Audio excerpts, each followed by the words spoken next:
Alright, so we're going to go ahead and retrofit these cab lights with some new white LEDs made by Fastheadlights. So there's a couple of ways to do this. Basic tools. Your most basic tools for this could be a Dremel. I like to, if you're using a Dremel, these Dremel bits, they look like little miniature saws, are nice because they create very little plastic melt. They're very thin and they cut really well. You can get these at like Harbor Freight, Amazon, or whatever. We're also going to use a hot knife, so we're going to need some propane and a razor blade here. Wear your safety glasses. But here's the method that'll work if you're going to take the Dremel approach. So what we did here, I just put some tape around here so that you visually could see. Your cut line is going to follow right along this foam. You're going to stay right close to the foam. You don't have to go in very far. You're only going to go down, just a little bit. The plastic here, this plastic base, very thin. Okay, so you're, on this Dremel here, I'm barely going to go past the teeth, and then it's going to break through here. Okay, and it's going to be the same on here and here. Now, for putting it back together, what you'll use is heat. You're just going to melt the plastic back together. You can use an old soldering iron. You can even use, your torch with like a flathead screwdriver, work it together, okay? And really pretty easy. You can also seal it when you're done with a really thin bead of Permatex silicone adhesive. But anyway, here's the method for how you can cut this open successfully and have it go back together really well. So if you notice here, what I did was I put little marks like here on the corner, a little mark here, a little mark here, all the way around. I tried to do the corners, this kind of radius here, just little marks. Now what those are going to be are where I don't actually go and cut with the Dremel. So I'm going to cut between, cut between, cut between, cut between. Then what I'll do is I'll use the heated knife, and that I will cut through those sections there. The reason for this is because the Dremel, when you cut, will remove material and it'll leave a gap. Now that's fine. That gap will be filled in later on when you put it back together by when you plastic weld it, you melt that plastic back together. But the reason that we have these little sections here and we're going to use our hot knife is because the hot knife just creates a very razor thin cut line. Doesn't remove material because you're melting it, so it's just separating the material. And then you'll have nice places lined up for when you go to put this thing back together. Okay, so we're going to go ahead and going to cut this with this here, and then show you how to go ahead and finish off those cuts right along here. So I've gone around this with the Dremel, cut all the way around, leaving these little spots here. And now I'm going to go ahead and heat up this knife. It's already kind of hot. And now I'm just going to go in here and just melt down through those sections there. All right, to speed this up, I've gone and done that with all of these here. All right, and now you should, just as you work this up, if you notice any spots that are not cut, just go ahead and you can use your razor blade, heat it up and cut it. And there you go. So you can see that's really not very thick plastic, so it doesn't take much to cut through. Very low likelihood that you're gonna do if you do cut a little deep that you're gonna notice anywhere. So there you have that there. Now this is gonna fall right back into place really, really easily. So I don't really need this tape on here.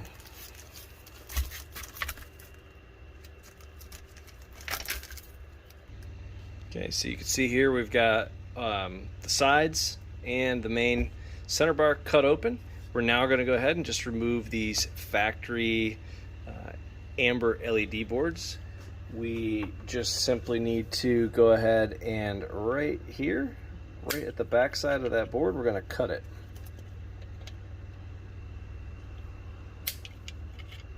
cut it right here too. We're cutting the gray and the white wire. Okay. And now we'll just go ahead and remove these boards. You just kind of lean them forward and then pull them out.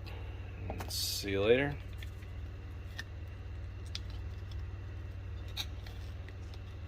A little tough to do with one hand, but I'm going to go ahead and do that with all of those. Be careful. Okay, these factory, you're now working in the garage unless you got a garage band-aid, electric tape. We're going to go ahead and we're going to strip these wires back so that we have about 3/4 of an inch of wire that we can twist together with the leads off of the new Fastheadlights boards. Okay, we've got these wires stripped down. You know, another good garage tool if you don't have it here, but these type of wire strippers are great. You just clamp down on the wire, feed it in on this side here. It's got grips on it, and then however much you want to get trimmed off, when you squeeze it together, pulls it apart, strips it down. Really easy. Definitely should have something like that in your garage for future projects. So we're going to go ahead, we're going to grab these new boards and we are going to get them put in place. Alright, so we went ahead and put the new Fastheadlights boards in place of the old, the OEM boards. Alright, so now on these boards here we have two wires coming off. We have positive and negative. Now don't get hung up on the wire color. I know this is counterintuitive to what most of you are familiar with, but you are going to match up the wire colors. Don't worry about that. Black is typically your ground and white is typically your positive. Just take white wire here to the white wire on the new Fastheadlights boards, and then this gray wire is going to go to the black wire. Alright, it's going to be the case for all of them here. Now before you twist them together, it's going to be a real simple connection. You're going to go ahead and slide on these provided heat shrink sleeves before you twist them together. So go ahead and slide those on, and then you can go ahead and twist these wires together. I'm going to go ahead and pause the camera, do that, and then we'll come back. Okay, so we've connected white to white, black to gray all throughout all three of these sections.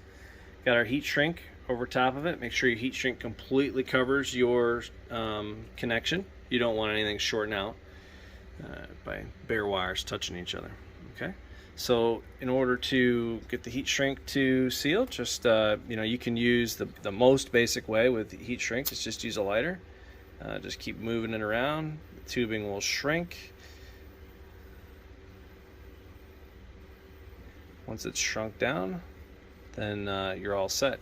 I have a heat gun, so I'm going to go ahead and heat gun all of those connections and come on back. Okay, everything's all heat shrinked.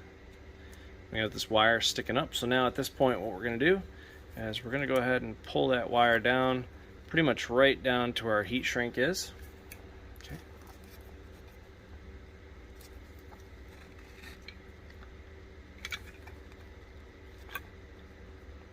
Tuck that down. Just going to tuck those down there. Same thing here.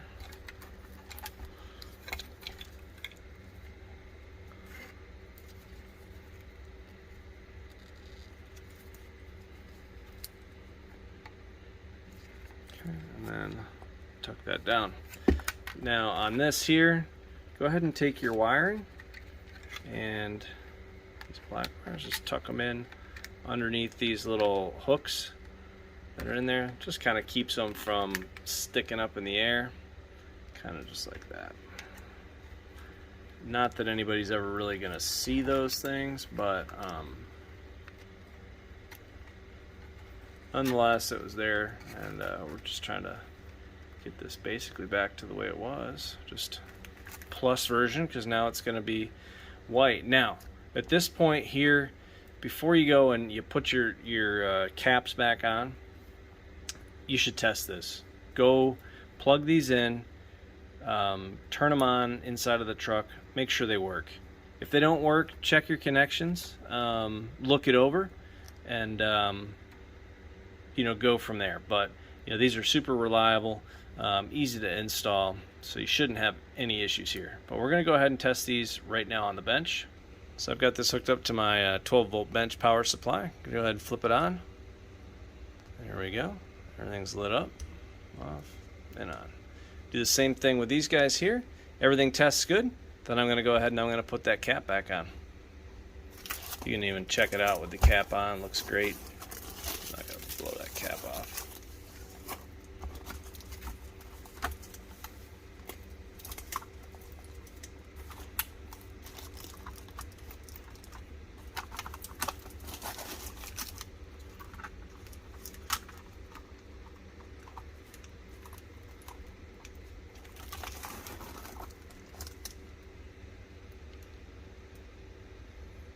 Nice white, bright look.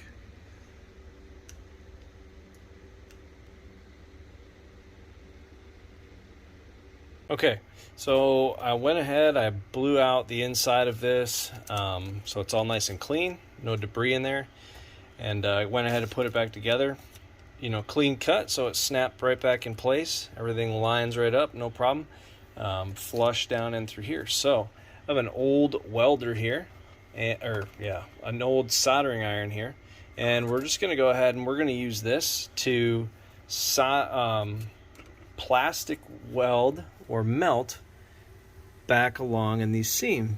So we're just going to go ahead and just kind of like, it should look almost like a weld. I like to go back and forth like this. Kind of works that plastic back into place.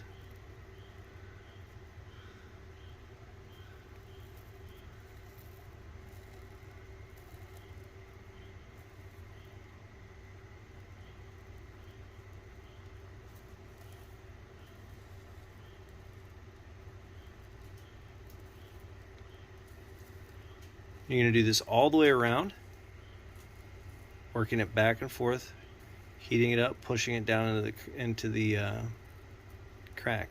Okay. Now you will have somewhat of a channel left when you're done, and what we're going to do with that is we are going to take some silicone adhesive, and we are going to put that in there. Has a little bit of extra added adhesion. So this is it right here. You can find this in an auto parts store. It's black adhesive sealant, silicone RTV, made by Permatex. The number is 81173. And all you're going to do is, after you've got this plastic welded back together, you're just going to go through and just put a light bead right down in there. Okay.